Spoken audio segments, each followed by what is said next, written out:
Hola chicos, soy Señorita Schaefer y hoy vamos a hablar del infinitivos. This means today we're going to talk about infinitives. Infinitives are a certain kind of verb, and as you watch this video, I have one question that I want you to be thinking about. So go ahead and write this down at the top of your paper. What is an infinitive, and how can I best recognize it in both Spanish and English? So we have a couple parts to this that we're going to answer, and your answer, eventually we're going to put our answer in this other box. I want you to put it on your paper. But here are three parts of what we're going to talk about. What is an infinitive? And how can I recognize it in English? And how can I recognize it in Spanish? Now, some of you are watching this for the first time, and some of you guys learned this in class already. But here's how we're going to look at infinitives. Okay, let's read this together. Verbs are words that are most often used to name actions. Okay, so you guys should know what verbs are. This is just the same as in English class, but now we're in Spanish. Okay, so verbs, there we go, I've got my highlighter now. Verbs are words that are used to name actions.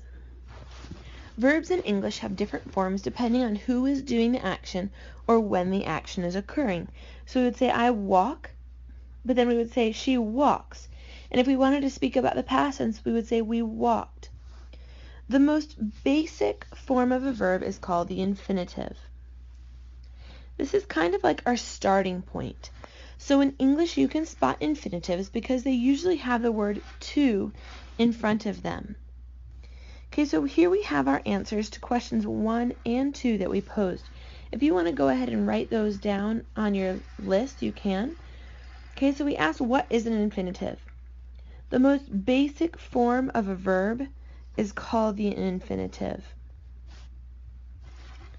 Okay, and then we said in English, we can spot infinitives because they usually have the word to in front of them. That's going to be your second answer.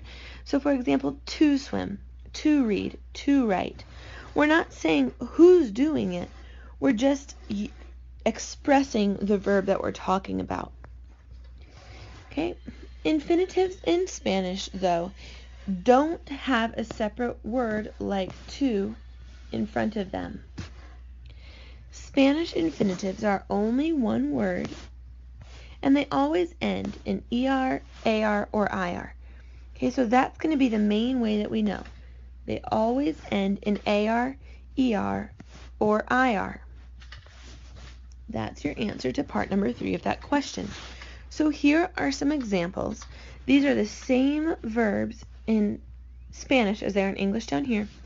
We have nadar is to swim, leer is to read, and escribir is to write. You can see that, like we talked about, they end in AR, ER, and IR. Go ahead and write down your answers before you move on. Pause it if you need to. We're going to move on to the next page. If you are looking to practice with your infinitives, this is what I would do. I've included here your list of infinitives from this chapter, and on your page I would make columns that are labeled AR, ER, or IR. Those are our 3 kinds of infinitives. And then I would look over here and say, okay, bailar belongs under the AR verbs. So does cantar. Correr is an ER verb. This is a way that will help you both use your vocabulary and organize it in a different way, but it will also help you pay attention to what helps us recognize AR, ER, and IR verbs. If you need to pause this and you want to work on that activity, go ahead, and we're going to move on to the next page. Okay, so as we move into this final slide, I want to look back at this question that we talked about at the beginning of this video. We're going to look at what is an infinitive, and then how can we recognize it in English, and how can we recognize it in Spanish. Okay, so we said an infinitive is the most basic form of a verb. It doesn't say who's doing it. It doesn't say when it was done or when it will be done. It's just the most basic form of a verb in which we see what the verb is. To recognize these in English, we can look for the word to.